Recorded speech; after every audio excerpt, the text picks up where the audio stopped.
Allons dans Luc chapitre 2 ce matin. Luc chapitre 2 pour notre message de Noël. Dans Luc 2, on trouve le récit des bergers qui sont dans les champs à Bethléem. Et si jamais vous avez l'occasion de faire un voyage en Israël, une des choses qu'ils vont vous montrer, ils vont vous amener à Bethléem dans les champs. Ils vont vous amener dans les cavernes ou les grottes où les bergers passaient la nuit. Et on chantait des chants de Noël dans les grottes où les bergers étaient. Quand ils étaient, c'est un moment assez spécial pour toute personne qui a l'occasion de faire l'expérience. On arrive ici dans Luc chapitre 2 à partir du verset 8. Et je vais lire jusqu'au verset 20. Je vous invite à suivre avec moi dans Luc 2, 8 à 20. Un passage qui, si vous êtes sauvés depuis un bon bout de temps, est un passage assez familier. Mais examinons-le ensemble. Ça dit, il y avait dans cette même contrée des bergers qui passaient dans les champs les veilles de la nuit pour garder leurs troupeaux.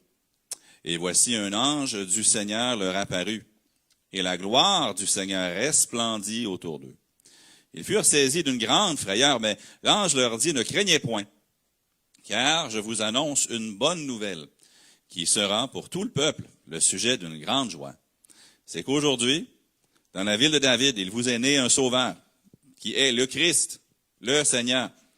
Et voici à quel signe vous le reconnaîtrez. Vous trouverez un enfant emmailloté et couché dans une crèche.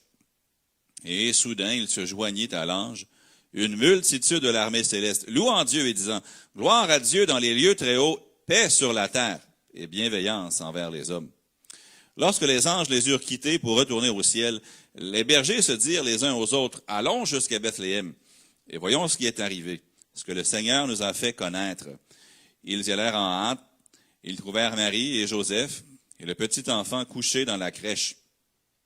Après l'avoir vu, ils racontèrent ce qui leur avait été dit au sujet de ce petit enfant. Tous ceux qui les entendirent furent dans l'étonnement de ce que leur disaient les bergers. Marie gardait toutes ces choses et les repassait dans son cœur. Et les bergers s'en retournèrent, glorifiant et louant Dieu pour tout ce qu'ils avaient vu, entendu et vu, et qui était conforme à ce qui leur avait été annoncé. Prions. Père Céleste, c'est avec reconnaissance que nous célébrons cette fête, Noël. La Bible ne nous dit pas de célébrer Noël, mais la Bible nous présente la bonne nouvelle qu'un sauveur est venu, et c'est ce que nous cherchons à souligner, c'est ce que nous cherchons à célébrer. Et avec cette saison qui souvent est remplie de choses sociales, de rassemblements de bureaux, de rassemblements familiaux, de cadeaux parfois, ou d'autres formes de célébration.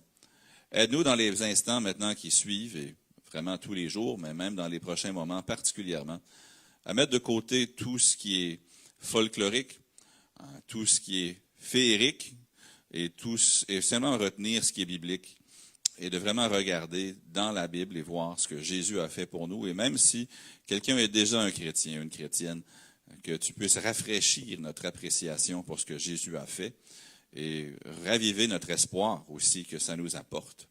Et s'il y a quelqu'un à l'écoute ou en présence qui, jusqu'à date, n'a jamais mis sa foi en Jésus, puisse-t-il ou elle comprendre ce que Jésus a fait pour eux et recevoir Christ. Je le prie dans le nom du Seigneur Jésus.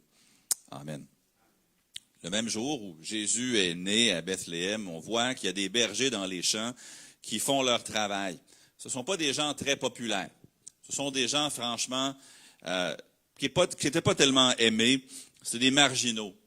Quand les gens voyaient des bergers, ils pensaient, ah, ça c'est des voleurs. Ça c'est des gens à qui on ne peut pas faire confiance. Ils étaient considérés aussi marginaux sur le plan religieux, étaient impurs. Si un berger se présentait au temple avec un de ses agneaux, il se ferait dire, toi, sors, rentre pas ici. Tu n'es pas le bienvenu ici. C'est ce qu'un berger recevrait au temple. Leur travail est dangereux, franchement ennuyeux, parfois fastidieux, mais bien qu'on ne sache pas combien de bergers il y avait, on sait que c'est un groupe de gens qui sont ensemble. Ils ne sont pas tellement populaires. Je pense que les bergers se tiennent ensemble parce que le monde extérieur les aime pas. Eux se tiennent ensemble parce que s'ils vont vers les gens vont les rejeter. Mais ils ont un peu une consolation dans leur petit groupe, dans leur petite clique. Peut-être que vous vous reconnaissez dans les bergers, parce que votre vie, peut-être, elle est monotone. Ne levez pas la main, s'il vous plaît. Mais est-ce qu'il y a quelqu'un qui sent que, honnêtement, vous vous dites, à Noël 2023, si le Seigneur n'est pas revenu, ma vie va être comme elle est en 2022. Je vais au travail, Je fais mon 40 heures semaine, mon 35 heures semaine. Je me couche, je viens à l'église le dimanche, ou je ne vais pas à l'église le dimanche, selon le cas. Mais ma vie, c'est juste une roue. Ça tourne, ça tourne, ça tourne, ça tourne. Ça use, mais honnêtement, c'est monotone. J'ai pas beaucoup de sujets de réjouissance, sauf pour les pandémies. Les années se suivent et se ressemblent, sauf que vous vieillissez. Les choses font de plus en plus mal. Parfois, votre carrière ne vous satisfait pas. Vous aviez eu des rêves de jeunesse, mais ça, c'était juste des rêves. Ça s'est jamais réalisé. Puis, je pense que les bergers, peut-être, étaient comme ça un peu. C'est juste la vie. Je vis ma vie, mais sans plus. Parfois, leur ennui est brisé par le danger. Peut-être que des fois, votre ennui est brisé par une lettre qui vient, une facture inattendue, et vous dites, bon, maintenant, j'ai finalement quelque chose de gros qui m'attend. Puis quand un lion approche, pour un berger, ta vie est moins monotone, parce que tu pourrais carrément perdre la vie, mais ta vie oscille entre plate, dangereuse. Dangereuse, plate. Ennuyeuse, dangereuse. C'est un peu le cycle de leur vie. Et aussi, leur conscience n'est pas claire. Si vous lisez les écrits anciens des Grecs ou des Romains, quand ils parlent des bergers, ils parlent souvent des crimes qui ont été faits par des bergers. Quelqu'un qui était allé en campagne, puis les bergers l'ont attaqué. Les bergers ne sont pas vus comme des personnes tellement fréquentables, sont vus comme des voleurs. Et c'est un travail quand même exigeant. Ils doivent faire face aux intempéries, ils doivent se réchauffer, ils doivent s'abrier. Je l'ai dit tantôt, ils sont dans des grottes. Si vous allez à Bethléem aujourd'hui, vous allez voir les grottes des bergers. Ils n'étaient pas dans des châteaux, ils n'étaient pas dans des palais, ils étaient dans des grottes, parfois peut-être une maison. Leur menace, ce sont les animaux. Est-ce que vous vous reconnaissez là-dedans? Ouais, les conforts de la vie, c'est pas pour moi. Je connais des gens qui en ont pas mal plus que moi. J'ai peut-être le nécessaire, mais c'est à peu près ça. Et encore, le nécessaire m'endette. Peut-être que vous n'habitez pas où vous voudriez habiter. Peut-être que vous vous sentez comme si votre vie pourrait basculer à tout moment si une circonstance dangereuse vient. Vraiment, les bergers sont beaucoup comme la plupart des gens aujourd'hui. C'est quand on parle des mages, je me reconnais pas tellement dans les mages, parce que moi, je sais pas les moyens d'apporter de l'or, de l'encens et de la myrrhe à un enfant qui naît à l'hôpital. Je me reconnais pas tellement là-dedans. Je me reconnais pas tellement dans Hérode, je me reconnais pas tellement dans Joseph et Marie, un peu, mais honnêtement, les bergers nous ressemblent beaucoup plus qu'on le pense.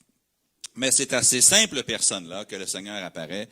Puis l'apparition de l'ange, c'est pas ça qui est remarquable. Ce qui est remarquable, c'est pas qu'un ange leur apparaît. Ce qui est remarquable, c'est ce que l'ange leur a dit. Dans Luc 2, les versets 10 et 11, l'ange leur dit, « Ne craignez point, car à qui il parle? Au berger, je vous annonce une bonne nouvelle, qui sera pour tout le peuple le sujet d'une grande joie. C'est qu'aujourd'hui, dans la ville de David, il vous est né un sauveur, qui est le Christ, le Seigneur. » J'aime comment ça le dit. Je vous annonce. Il ne dit pas j'annonce, il dit je vous annonce une bonne nouvelle. Pourquoi est-ce qu'il leur dit à vous? Parce que s'il ne leur avait pas dit à vous, je pense que les bergers auraient pensé, ah ouais, le Messie est venu pour eux, mais pas pour moi. Le Messie est venu pour les autres, mais pas pour moi. Mais l'ange leur dit, hey, bergers, gens impopulaires, gens pauvres, gens persécutés, gens qui n'ont pas les avantages de la vie, je vous annonce une bonne nouvelle. Ça va être pour tout le peuple le sujet d'une grande joie. Ça, eux, ils savent. Je suis convaincu que le Messie va venir pour les gens de Jérusalem. Je suis convaincu que le Messie va venir pour les scribes, pour les pharisiens, pour tous ces gens-là. Non. Je vous annonce à vous une bonne nouvelle qui sera pour tout le peuple le sujet d'une grande joie. C'est qu'aujourd'hui, dans la ville de David, il vous est né un sauveur qui est le Christ, le Seigneur. L'ange choisit les gens les moins soi-disant recommandables, les moins populaires, les moins riches, certainement, même les moins religieux, pour leur annoncer cette bonne nouvelle que Dieu leur envoyait un sauveur. Toute ma vie, quand je lisais ces versets-là, il vous est né un sauveur, j'ai toujours réalisé ou pensé que ça se référait au monde entier. Puis c'est vrai. Ça dit bien que ce sera pour tout le peuple le sujet d'une grande joie. Mais je ne pense pas que c'est comme ça que les bergers l'ont pris ce jour-là. Parce que 2 fois, l'ange leur dit « vous ». Hey, l'Évangile est pour toi. La bonne nouvelle est pour toi. Il vous est né un sauveur. Savez-vous que, qui qu'on soit ici ce matin, on a des gens de différentes classes de richesse, probablement. Je ne connais pas ce qu'il y a dans vos comptes de banque, je n'ai pas besoin de le savoir, mais probablement qu'il y a des gens plus riches que d'autres ici en présence. Il y a sûrement des gens qui viennent de différents continents, on le sait. Il y a des gens qui parlent différentes langues maternelles. Il y a des gens qui ont différents problèmes dans la vie. Il y a des gens on pourrait se distinguer par toutes sortes de critères, mais qui que vous soyez, je veux que vous sachiez quelque chose. Il vous est né un sauveur. C'est pas pour les autres. Ben, c'est pour les autres aussi, mais c'est pour vous. Et moi, j'apprécie que le Seigneur, quand il a dit aux anges, là, c'est le moment. Vous allez aller annoncer la nouvelle. À qui est-ce qu'on va aller? Va aux pauvres. Va pas vers les gens qui connaissent la Bible par cœur. Va vers ceux qui la lisent jamais. Va pas vers ceux qui vont au temple tous les jours. Va vers ceux qui pourraient pas aller au temple, même s'ils le voulaient. Va pas vers ceux qui ont des belles maisons. Va vers ceux qui couchent dans une grotte cette nuit. Va leur dire, à eux, il vous est né un sauveur. Quel message pour un groupe de personnes pauvres. Il vous est né un sauveur. Dieu ne vous a pas oublié. Dieu n'a pas préféré les autres contre vous. Il vous est né un sauveur. Jésus est le sauveur. Mais de quoi veut-il bien nous sauver? Pourquoi est-ce qu'il veut nous sauver? On va en parler. Premièrement, il veut sauver du péché et de la culpabilité qui vient avec pour donner la joie. Remarquez ce que ça dit au verset 10. On pourrait aller dans plusieurs passages, mais ça dit, « L'ange leur dit, ne craignez point, car je vous annonce une bonne nouvelle qui sera pour tout le peuple, le sujet d'une grande joie. » La première chose que l'ange leur dit, c'est « ne craignez point ». Maintenant, il y a une bonne raison pour ça. Si vous voyez un ange, puis qu'en plus, il y avait un faisceau de lumière, une gloire de Dieu qui resplendit autour de vous en pleine nuit, ça ferait peur. Honnêtement, moi, j'aurais peur. Si je suis en train de marcher mon chien la nuit, même pas un mouton, là, mais un chien, et puis que tout d'un coup, je vois une grosse lumière qui resplendit autour de moi, je vais paniquer. Okay? Ça, c'est la nature humaine. Ils ont eu peur. Et l'ange leur dit, ne craignez point. En passant, petit à côté ici, alors que je lisais ça cette semaine, il y a quelque chose qui m'a frappé.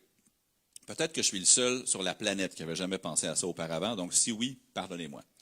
Mais peut-être que vous êtes comme moi, puis quand vous imaginez la scène de Noël, vous voyez toujours les bergers dans le champ, puis les anges quelque part dans le ciel. Hein? Il y en a un, puis là, pouf, après ça, tu en as plein d'autres qui viennent, puis là, les bergers sont en bas, mais c'est pas ça que ça dit.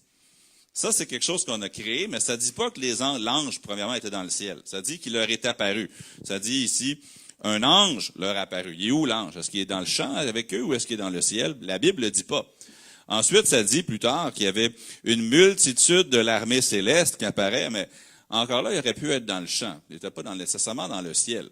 En tout cas, peut-être que, je ne sais pas pourquoi ça m'a frappé, puis si je suis le seul que ça a frappé, ben je m'excuse, mais pour moi, je vois des fois que les façons dont on imagine la scène de Noël, c'est pas toujours comme c'est arrivé nécessairement.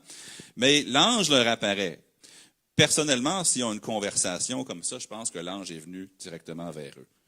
J'ai pas de raison de croire qu'il est resté assis sur un nuage en haut, non. Le messager est venu à eux. Il est venu les voir. La multitude de l'armée céleste, est-ce qu'ils ont chanté dans le chant? Est-ce qu'ils ont chanté dans le ciel? Le verset ne le dit pas. Mais on sait une chose, il leur dit, il vous est né un sauveur. Pourquoi? Pourquoi? Moi, ça arrive souvent que des gens se présentent à ma porte et disent, « Hey, j'ai une bonne nouvelle pour vous. » Ils disent pas dans cette manière. « Je peux vous sauver 40$ par mois sur votre Internet. » Écoute, c'est beau, je suis correct. J'ai pas besoin de ça. Mon Internet va bien. J'ai magasiné mon prix. Je suis satisfait. Merci quand même. Il vient et il pense qu'il y a une bonne nouvelle pour moi, mais pour moi, j'ai pas besoin de ce qu'il me dit. Au Québec, c'est moins, ça arrive moins, mais quand j'habitais en Ontario, au moins 2 fois par année, quelqu'un se présentait à ma porte et disait, « Monsieur, on peut vous remplacer votre réservoir à eau chaude pour pas cher. » Là-bas, tout le monde loue leur réservoir à eau chaude au lieu de les acheter. C'est comme quelque chose qu'ils font là-bas. Et puis, non, monsieur, c'est beau. Ah, pourtant, c'est une belle offre juste pour vous, monsieur. Vous avez été choisi. Ben oui. Après ça, il allait chez le voisin qui, lui aussi, avait été choisi. Mais je n'avais pas besoin de sa bonne nouvelle. Mais ici, les bergers ont une bonne nouvelle. Est-ce qu'ils en ont besoin? La réponse est oui. Il vous est né un sauveur. Parce que si Dieu leur envoie un sauveur, c'est bien parce qu'ils sont coupables de quelque chose, n'est-ce pas? S'ils sont coupables de rien, ils n'ont pas besoin d'un sauveur. Ils avaient un problème. Sinon, ils n'ont pas besoin d'un sauveur. Luc 19:10 nous dit que Jésus est venu pour chercher et sauver ce qui était perdu. Mais de quoi est-il venu les sauver ou nous sauver? Dans Matthieu 1, l'autre récit de Noël, ça nous dit, l'ange parle à Marie puis lui dit, elle enfantera un fils et tu lui donneras le nom de Jésus. C'est lui qui sauvera son peuple de ses péchés. C'est quoi le péché? Le péché, c'est tout ce qu'on a fait, ou dit, ou pensé, qui déplaît à Dieu. Ça, c'est le péché. Si vous avez déjà pensé à quelqu'un, toi, là, je t'en donnerais bien une dans les dents. Ça, c'est un péché. Si vous avez déjà dit à quelqu'un, « Hey, psst, psst, psst, psst, as-tu vu elle? Vous avez dit un mensonge. Ou si vous avez fraudé, vous avez volé, peu importe. C'est lui qui sauvera son peuple de ses péchés. Noël, c'est pas les arbres, c'est pas les boules. Noël, c'est la reconnaissance du fait que nous avons péché. Mais qu'il vous est né un sauveur. C'est ça, Noël.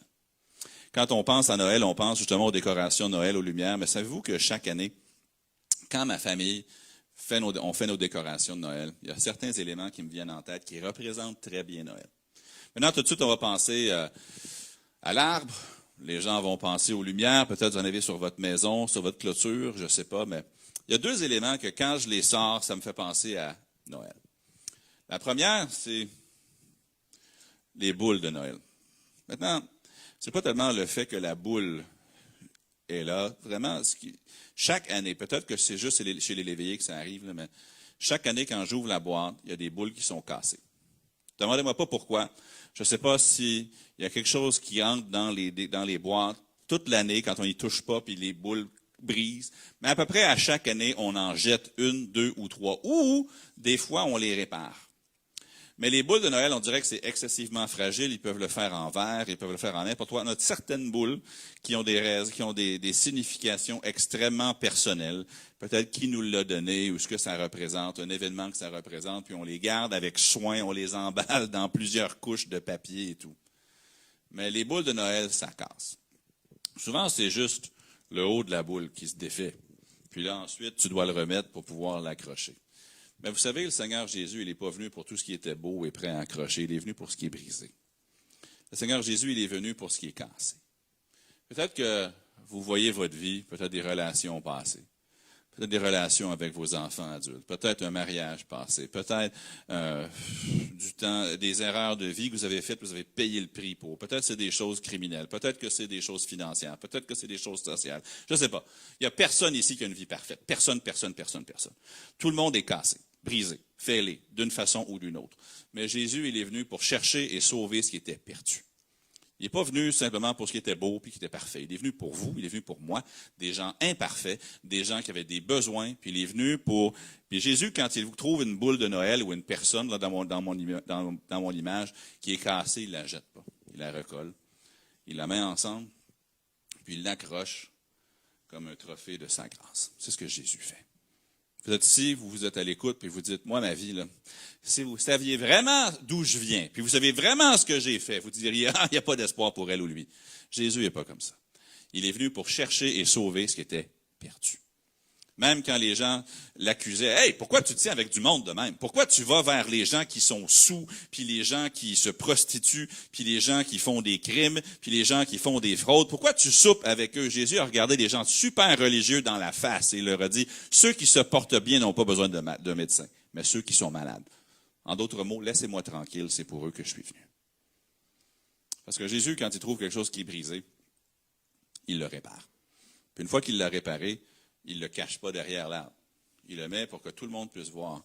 Voici ce que ma grâce fait. Il est venu pour ceux qui étaient brisés. Une autre chose qui me rappelle un peu Noël, c'est les lumières de Noël. Pas pour la beauté. En fait, Eden et moi, quand on est en train de commencer à décorer cet arbre-là, on a sorti l'arbre de la boîte. Et puis moi, je suis le genre de gars que j'aime pas quand un arbre de Noël manque de lumière. Même ça, honnêtement, à mon goût, il en manque. Là. Okay? Donc, nous, on prend l'arbre qui est déjà préilluminé, puis on prend, maintenant, ils disent que tu devrais avoir 100 lumières par pied de ton arbre. Maintenant, je ne sais pas. Ça, c'est pas le cas ici. Mais donc, je disais à Eden, il n'y a pas assez de lumière dans l'arbre à mon goût. Donc, on a sorti des lumières de Noël, 2 rouleaux de 100 lumières. Et devinez quoi? Les lumières étaient dans une grosse boule. Parce que l'an passé, quand ça a été rangé, puis je blâme personne, je prends le blâme. C'est peut-être moi qui les ai rangés, je ne me souviens pas. Mais quand on a rangé les lumières, on a juste ça a été mis dans la boîte. Puis là, quand on les a sortis cette année, c'était une grosse boule. Puis là, j'ai dit, Eden, ta première job, là, ça va être de défaire le nœud. Il faut que tu prennes les lumières de Noël puis que tu défasses le nœud. Donc là, il a branché les lumières ici. Ça faisait juste une belle grosse boule de lumière. Là, il tirait dessus. Hey, tire pas trop fort, tu vas les casser. Puis ça a pris un bon 5-10 minutes. Puis là, on trouve la deuxième boule de lumière. Puis là, finalement, les lumières, ont été démêlées. Ça allait jusque dans le corridor en arrière. Puis une fois que c'était tout démêlé, là, on a fait le tour de l'arbre. Et puis on a mis les lumières dedans. Mais, vous savez, quand Jésus vous trouve, là, la vie, elle est mêlée. Quand Jésus vous sort de la boîte, là, c'est pas un produit fini. Le Seigneur doit prendre des relations. Il faut qu'il prenne des erreurs, il faut qu'il prenne des situations, il faut qu'il prenne des cartes de crédit qui sont complètement max out. Il faut qu'il prenne des situations de vie diverses, puis il commence à démêler. Moi, je suis content que quand le Seigneur trouve une vie qui est toute mêlée, il ne dit pas, regarde, je vais aller en acheter une autre boîte au magasin. Il prend le temps de démêler, puis il tire, puis là, ça accroche. Mais là, on n'avait pas fini. Une fois qu'on a démêlé les lumières, Eden m'a dit, papa, la moitié des lumières ne marche pas. Vous savez ce que ça veut dire, ça? Ça veut dire qu'il y a une ampoule dans l'eau qui est brûlée. Il y en a une. Ça peut être la première, ça peut être la 100e, ça peut être la 52e. Donc là, tu commences à regarder chacune des lumières. Puis on en a trouvé une, je pense, c'était la 43e. Heureusement, c'était pas la 98e. Puis, tu voyais bien qu'il y avait un problème. Elle était toute noircie. Fait qu'on l'a enlevé, on a remplacé l'ampoule, puis toute la série au complet s'est allumée comme, pas par magie, mais par patience du pasteur, mettons. Alors, maintenant, ça marchait, puis là, on a mis les lumières. Je suis content que Jésus, quand il trouve ta vie, puis que les lumières sont brûlées, puis que c'est un gros nœud, il prend le temps de te démêler. Parce qu'il t'aime. Parce que ta vie a une valeur à ses yeux. Ce serait facile de jeter et de dire, ouais, des nouvelles lumières, ça coûte 10$, on va aller en acheter d'autres. Non, il démêle, puis il démêle. Les bergers, là, leur vie, c'était pas beau. Leur vie était sans doute mêlée. Vous connaissez peut-être le Messie de Handel. C'est une pièce classique qui est souvent jouée à Noël. Alléluia, Alléluia, Alléluia. Ça dure à peu près 3 heures au complet, là. Mais cet homme-là, là, il était dans les dettes tellement graves qu'il allait être mis en prison à cause de son endettement. Il commençait à perdre la vue aussi. Un musicien à peu près inconnu.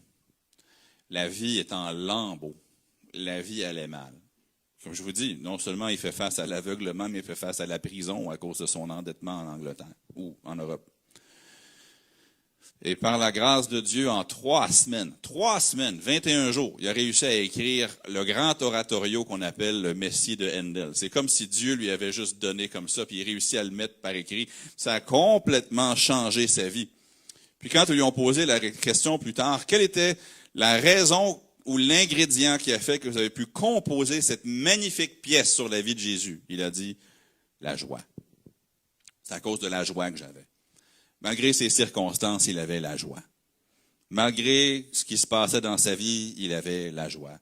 Puis de la même façon, il y a beaucoup de gens qui ont des chaînes, qui ont des mauvaises réputations, qui ont des gens qui parlent en mal d'eux. Mais Paul dit, réjouissez-vous toujours dans le Seigneur. Parce que quand tu connais Jésus, tout d'un coup, tu as le sujet de te réjouir. Handel avait des problèmes, mais il se réjouissait dans le Seigneur. Puis ça a sorti dans cette musique-là, qui est encore chantée puis jouée par des orchestres dans tout le monde, à peu près à toutes les saisons de Noël. Mais le Seigneur est venu. Ne craignez pas. Il vous est né un sauveur. À vous. Mais deuxièmement, il est venu pour nous sauver du trouble et pour nous donner la paix. Remarquez le verset 14, ça dit... Et verset 13, « Et soudain, il se joignit à l'ange une multitude de l'armée céleste, louant Dieu et disant, gloire à Dieu dans les lieux très hauts, paix sur la terre. » Paix sur la terre et bienveillance envers les hommes, ou ça peut être traduit, paix sur la terre parmi les hommes qu'il agrée. Mais il est venu vous sauver du trouble pour vous donner la paix. Je n'ai pas dit qu'il allait enlever tous vos problèmes dans cette vie, mais il est venu pour vous donner la paix. Russell Moore, c'est un pasteur américain, qui a récemment entendu un jeune homme qui se plaignait d'à quel point il déteste Noël. Mais son sentiment anti-Noël, c'était pas parce qu'il aimait pas les cadeaux, ou parce qu'il était un grincheux, c'était pas ça. Il disait, la musique de Noël m'ennuie, parce qu'elle oublie la tension, T-E-N-S-I-O-N du monde.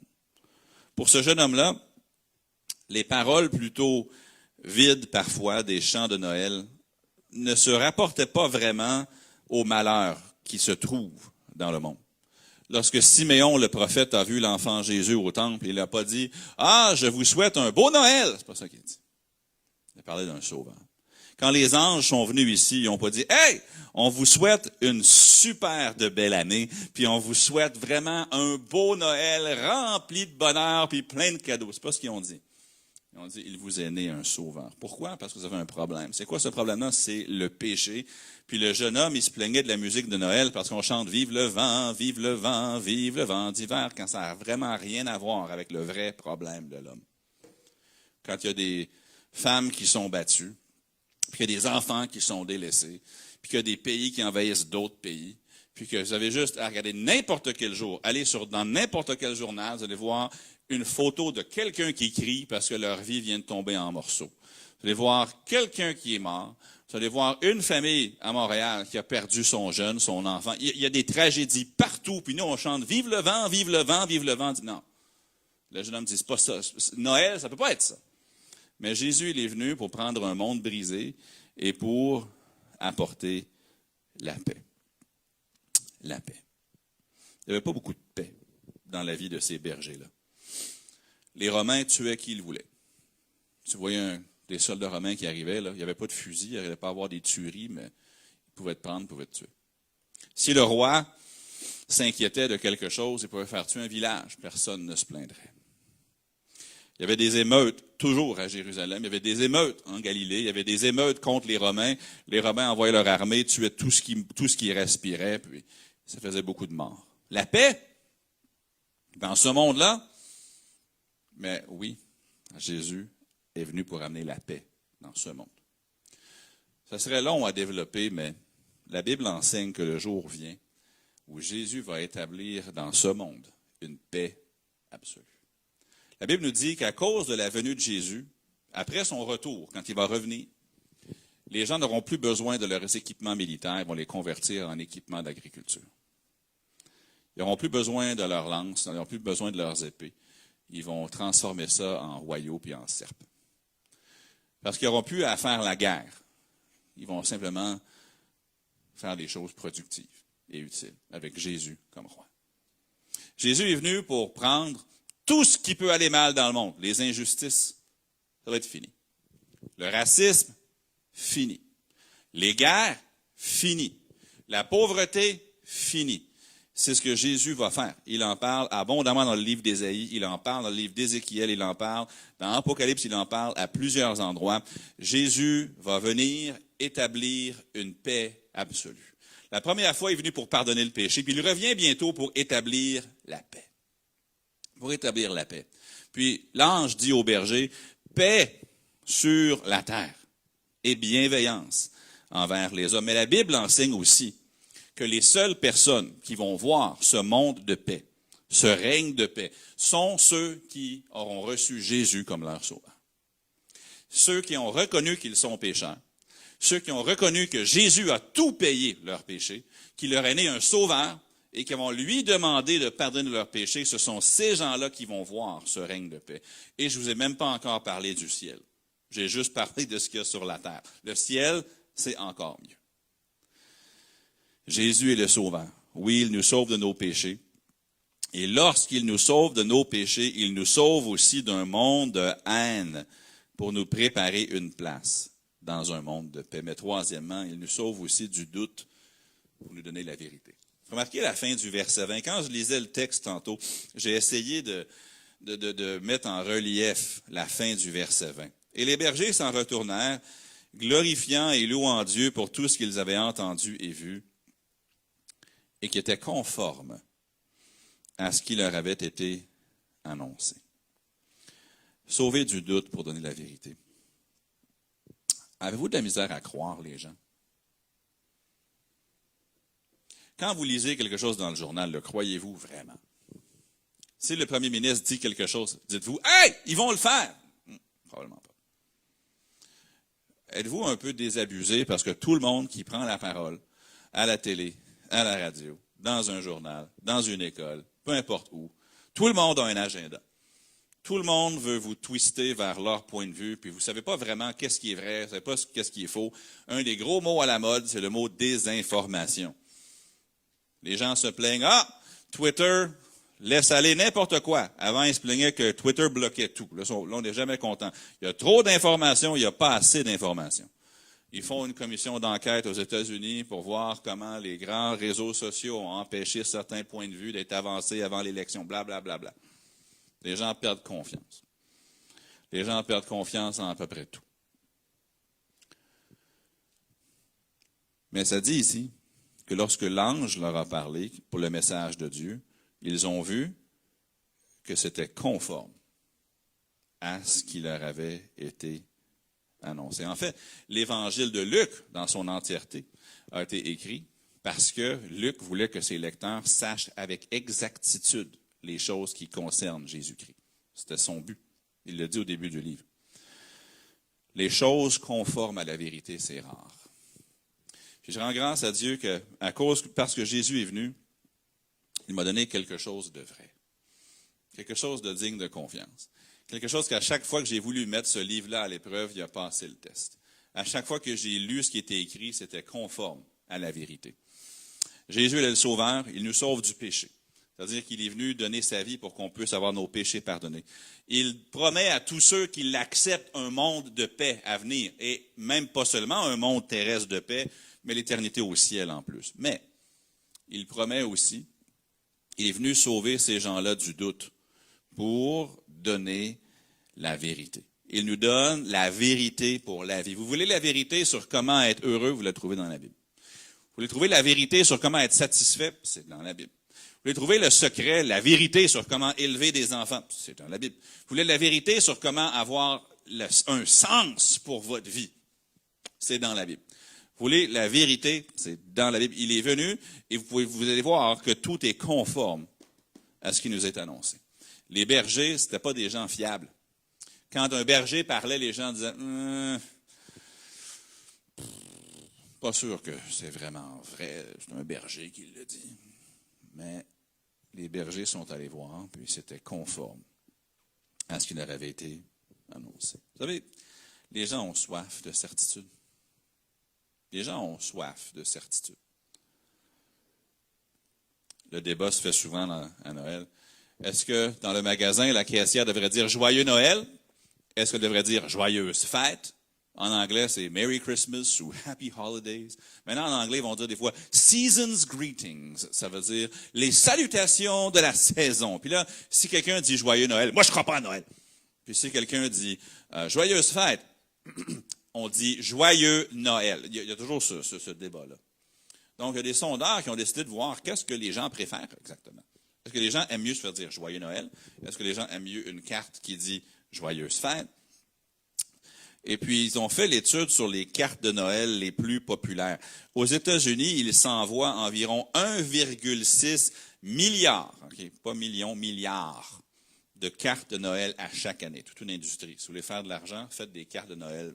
Apparemment, ils en vendent. Ils s'envoient environ 1,6 milliard de cartes de Noël à chaque année. 53% d'entre ces cartes-là disent « Joyeux Noël ». Et partout dans les magasins, quand les gens veulent une carte de Noël, ils en veulent une qui dit « Joyeux Noël ». Plus de la moitié du temps. Environ 21% seulement disent « Joyeuse fête ». 12% disent quelque chose sur la saison et 14% vont dire d'autres choses, peut-être humoristiques. Mais plus de la moitié des gens qui veulent une carte à ce temps-ci de l'année veulent que ça dise « Joyeux Noël ». Pourquoi? Parce que « Joyeuse fête », ça ne veut rien dire. Même moi, ma fête, c'est le 29 août. Savez-vous que ce que tous les 30 août, le jour après ma fête, ont en commun? J'ai encore mes problèmes. Ça ne règle rien. J'aime, on m'envoie des textos, on m'envoie des messages sur Facebook, je reçois des cadeaux, j'ai un gâteau, on fait une petite célébration, j'aime ma fête. Mais ça ne règle rien. Ça n'arrange rien dans ma vie. Joyeuse fête, ça n'arrange rien. Mettre un arbre, ça n'arrange rien. Mettre des boules de Noël, ça n'arrange rien. Les lumières, ça n'arrange rien. 2-3 jours de congé, ça n'arrange rien. Mais si Noël est vrai, si Jésus est vraiment venu, si Jésus est vraiment venu pour sauver des pécheurs, si Jésus est vraiment venu pour donner la paix, Si Jésus est vraiment venu pour donner la vérité, alors ça arrange tout. Puis je pense qu'au fond d'eux-mêmes, les gens ont soif pour quelque chose de plus que joyeuse fête. Ils veulent quelque chose qui change tout. Et ce quelqu'un-là, c'est Jésus-Christ. Il vous est né un sauveur. Il vous est né un sauveur. Il vous est né un sauveur. Paix sur la terre parmi les hommes qui l'agréent. Ils louaient Dieu pour tout ce qu'ils avaient entendu et vu et qui était conforme à ce qui leur était annoncé. Êtes-vous sauvés? Ce que je veux dire par là, c'est... Je ne veux pas dire allez-vous à l'église, je vois bien que vous êtes là ici ce matin. Je suis reconnaissant pour ça, mais êtes-vous sauvés? C'est quand le moment dans votre vie où vous avez dit à Dieu, je suis un pécheur, je l'admets d'emblée. Je l'admets, je suis un pécheur. Et je crois, je sais et je crois que Jésus est le Sauveur qui est venu payer ma dette de péché. Et qu'à cause de ce qu'il a fait pour moi, mon péché peut être pardonné et j'accepte ce don de pardon que tu me donnes en Jésus. C'est quand que vous avez fait ça? Moi, ça a été le 19 août 1985. Je me souviens, j'étais dans ma chambre. On était revenu de l'église un dimanche soir. J'avais entendu un message à l'église. J'ai demandé à ma mère de me réexpliquer certaines choses. Et ce soir-là, j'ai été sauvé. Vous, c'est quand? Même si vous ne savez pas la date, c'est quand? C'est quand que vous avez été sauvé? Quand avez-vous reçu Jésus? Puis avez-vous la joie? Ou est-ce que vous vivez encore dans la crainte? Maintenant, on a toujours peur des fois, mais si vous êtes dans un mauvais quartier de la ville, puis il fait noir, peut-être vous allez barrer les portes, remonter les vitres. Je ne parle pas de ça. Je parle des grandes craintes de la vie. Vous avez peur de mourir, puis que ça a été pour rien. Vous avez peur de mourir et ne sachant pas dans quoi vous allez après la mort. Ou peut-être que vous avez peur que vraiment, il n'y a aucun Dieu qui va subvenir à vos besoins dans cette vie. Avez-vous encore dans la crainte? Ou est-ce que vous avez la paix? Est-ce que vous connaissez la paix? Ou votre vie, c'est juste un conflit après l'autre? Conflit avec vos parents, conflit avec vos enfants, conflit avec le voisin, conflit au travail, conflit. Ou est-ce que vous avez la paix? Au moins la paix avec Dieu. La paix de Dieu. Que peu importe les turbulences dans le monde, vous êtes en paix. Pas une paix parce que vous avez pris des grandes respirations, mais une paix parce que le Saint-Esprit habite en vous. Est-ce que vous avez la paix? Puis, avez-vous trouvé la vérité? Ou est-ce que vous craignez d'être mal informé pour l'avenir et surtout pour l'éternité? Je vous dis, tout ce que Dieu nous dit est entièrement conforme à la vérité. La vie est toujours conforme à ce qui nous a été annoncé par Dieu. Mais quand avez-vous été sauvés? Noël, c'est l'histoire de Dieu qui vient vers les gens qui sont brisés, des gens qui sont perdus, des gens qui sont endommagés, des gens qui sont inquiets, des gens qui sont... Finissez la phrase. Puis il prend la vie, puis il la répare, il la recolle. Puis après ça, il l'accroche en disant, voici une personne qui va passer l'éternité avec moi. Il prend les vies qui sont toutes mêlées, complètement mêlées. Tu ne sais même pas par où tirer, par où commencer. Puis patiemment, Jésus commence à démêler le nœud, trouver les ampoules qui sont brûlées. Puis ça brille. À la fin de tout ça, il dit, vous êtes la lumière du monde. Mais quand il nous trouve, on n'est rien, on n'est pas pantoute la lumière du monde. Mais il prend le temps, puis il nous aime. Il est venu pour vous donner une vie nouvelle, la vie éternelle, le salut, le pardon des péchés, la paix. J'espère que vous l'avez reçu. Père Céleste, merci pour qui tu es. Et la beauté du fait que l'ange a été envoyé, non pas à Hérode, non pas à Gamaliel, non pas à Nicodème, non pas aux grands de ce monde, non pas à César, non pas à Crésus, mais à des bergers. Des bergers qui, à Jérusalem, feraient tourner les têtes pour les mauvaises raisons. Des bergers qui vivent des vies avec des histoires, mais négatives. Des pécheurs. Des gens peu recommandables, des gens qui n'ont pas la confiance des gens. Je pourrais me répéter encore. Merci que tu leur as dit. Il vous est né un sauveur. Merci que ce sauveur était pour eux. Merci que ce sauveur est pour moi. Merci qu'il est pour chaque personne dans cette salle. Maintenant, Père, je prie que tu utilises ta parole pour continuer à parler à nos cœurs. Et s'il y a quelqu'un ici aujourd'hui qui n'a jamais reçu Jésus comme leur sauveur personnel, je prie qu'ils le reçoivent. Et je prie que tu leur montres le monde de paix que tu veux instaurer ici, que tu vas instaurer, mais aussi l'espérance du ciel. Et que tu convainques chacun et chacune qu'aucune vie n'est trop mêlée ou trop brisée pour la grâce de Dieu. Et que tu offres cette grâce à tous ceux qui t'acceptent. Et je le prie dans le nom du Seigneur Jésus. Amen. Je demanderai de garder vos têtes courbées. Juste fermez vos yeux pour l'espace d'un instant sans regarder autour. Le but de ça, c'est juste que chaque personne puisse prier ou réagir sans sentir que quelqu'un les regarde. Ma première question, elle est très, très simple. Est-ce que vous êtes sûr que vous êtes sauvés? Est-ce que vous savez avec absolue certitude que vous êtes en route vers le ciel? Si la réponse est non,